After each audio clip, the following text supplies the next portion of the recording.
Ok, j'enregistre ça, version 18. Je vais redémarrer là-dessus.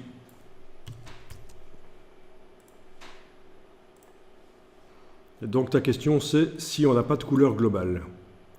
Bon, ben on va essayer. Je vais faire une petite manipulation ici. Tout simplement, rien n'est activé. Je double-clique. Je décoche global. OK.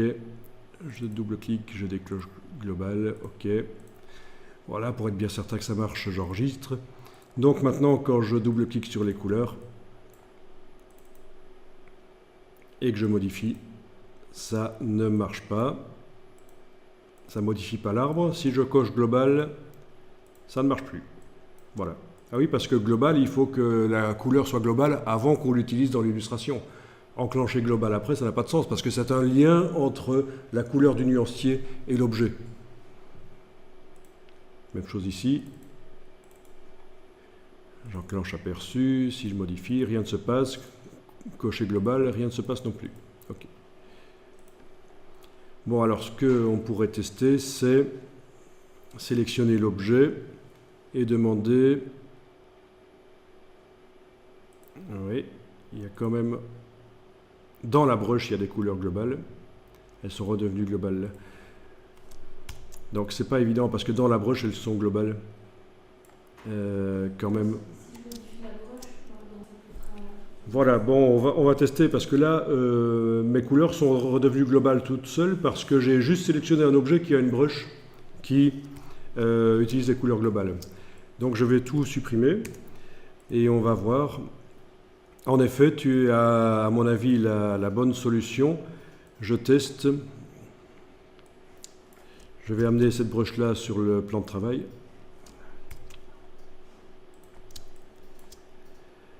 Je sélectionne. Dans le nuancier, oui. En fait, je dois recréer le problème. C'est pas évident. De ne pas avoir de couleur globale. Je vais essayer de faire la mise à jour de cette broche-là dans la palette des formes. Et donc, tu t'étais dit que ça n'a pas d'importance d'enclencher global tout à l'heure. Ah, ça va trop vite. Ça se dit trop rate. Ok. Si j'utilise la broche là. Bon, si je sélectionne ces objets qui utilisent la broche. Ok, là, j'ai pas de couleur globale, c'est sûr. Hein, parce que, voilà, je suis allé prendre donc la broche, la mettre sur le plan de travail. Pendant qu'elle était sur le plan de travail, j'ai été enlever le fait que ce soit global ici. Et puis j'ai remplacé, j'ai fait la mise à jour. Et ça va, vous suivez? C'est vrai que c'est pas évident. Donc on imagine qu'on n'a pas fait de couleur globale dès le départ. Voyons un peu ce qui se passe si je sélectionne une des brushes ici, voilà, celle-là, c'est la seule qui reste, et que je demande dans le nuancier d'ajouter les nuances, ajouter les couleurs sélectionnées. Et bien voilà, c'est aussi simple que ça. Au moment où je sélectionne un objet, même s'il n'utilise pas de couleur globale, le fait de demander ajouter les couleurs sélectionnées, les a ajoutées sous forme globale. Donc normalement, là, si je clique à côté et que je vais modifier les couleurs là, ça devrait modifier l'objet. Voilà, ça marche. Et tous les objets suivants qui utilisent ces couleurs globales.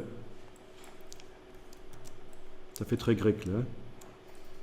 Ah, les couleurs, c'est comme ça, c'est fort connoté culturel. Hein. Ok, donc voilà plein de choses. Je clique à côté, rien n'est sélectionné. Bien sûr, si je vais modifier ça, quoi que ce soit là, c'est global, ça marche. Donc voilà l'astuce. Ben, il faut quand même bien maîtriser Illustrator pour arriver à s'en sortir. Hein. C'est un logiciel complexe. Même moi, je navigue parfois à vue. Hein.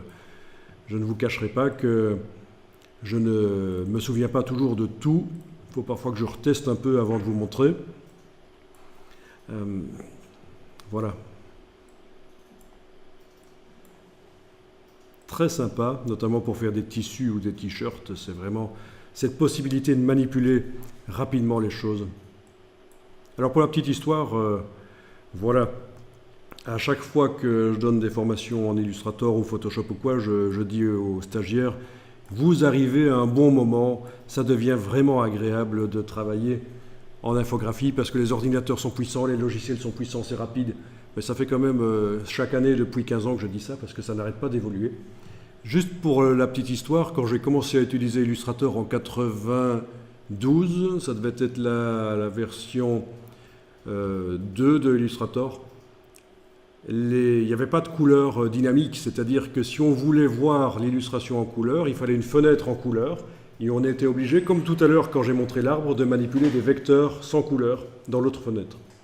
Ou alors, on travaillait à une seule fenêtre, on veut manipuler des vecteurs sans couleur, et on enfonçait commande Y, et ça dessinait en couleur. Et puis, pour manipuler, il fallait à nouveau sortir de la couleur. Donc, vous voyez, c'est seulement avec la version 3 sur Windows que la couleur modifiable directement dans Illustrator est arrivée. Donc on vient de très loin en fait. Hein. On vient de très loin, c'est des logiciels qui au départ étaient très très simples. Le rachat de Macromedia par Adobe et l'ajout à l'équipe Illustrator de l'équipe Macromedia a également fait beaucoup évoluer Illustrator. Parce que Macromedia avait un logiciel vectoriel similaire qui s'appelait Freehand, qui était par certains aspects meilleur que Illustrator. Donc Adobe rachète Macromedia et on intègre les technologies Freehand à Illustrator. Si je vous dis ça, c'est un peu de la nostalgie, mais c'est aussi qu'il faut comprendre que quand vous allez croiser dans vos métiers certaines personnes, certains graphistes qui ont commencé dans les années, au début des années 90, ils n'ont peut-être pas compris que le logiciel a beaucoup évolué. Et pour eux, c'est peut-être un logiciel simple. Alors, qu'est-ce que ça peut poser comme problème? C'est que si vous travaillez avec le graphiste, il va peut-être penser que Illustrator ne nécessite pas un ordinateur très puissant, comparé à Photoshop. C'était vrai il y a 20 ans, mais maintenant, Illustrator bouffe autant de puissance à l'ordinateur que Photoshop. Donc, voilà. Si la personne n'a pas évolué et pense qu'Illustrator, on peut le mettre sur un bête ordinateur d'une ancienne génération que ça va tourner, il se plante parce que, voilà.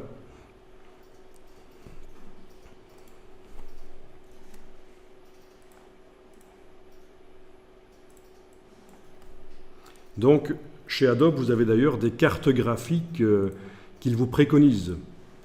Si vous allez sur le site de Adobe, que ce soit pour Photoshop, d'autres logiciels, Illustrator aussi, ils vont vous dire, voilà, la carte graphique qu'il faut, comme ça le processeur central de l'ordinateur ne va pas devoir faire tout le calcul, c'est la carte graphique qui va faire le calcul. C'est pour ça qu'il y a ici un aperçu GPU en fait. Hein.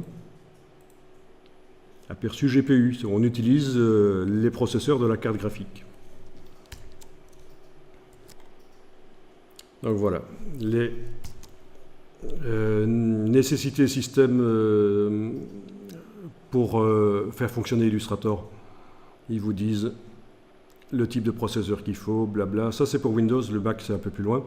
Mais en tout cas, voilà, c'est ce que je vous disais. Optionnel, vous pouvez utiliser les processeurs de la carte graphique avec ces cartes de ces marques-là.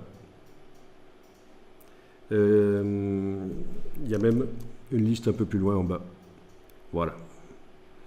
Donc si vous n'avez pas ces cartes graphiques, vous n'allez pas nécessairement, une de ces cartes graphiques dans votre ordinateur, vous n'allez pas nécessairement pouvoir utiliser pleinement Illustrator qui peut devenir très lent quand on fait des illustrations complexes. Ça c'était pour Nvidia, vous avez pour Intel et vous avez pour AMD. Puis vous avez pour les Mac, parce que là c'était pour Windows. Donc pour les Mac, même chose, mais les cartes graphiques, ça va encore être différent, je pense, quoique non, ce sera la même chose. Ah oui, et puis pour les anciennes versions d'Illustrator, plus on descend, etc. Enfin, vous voyez, c'est vraiment important. Les cartes graphiques, ça vous permet d'accélérer le travail.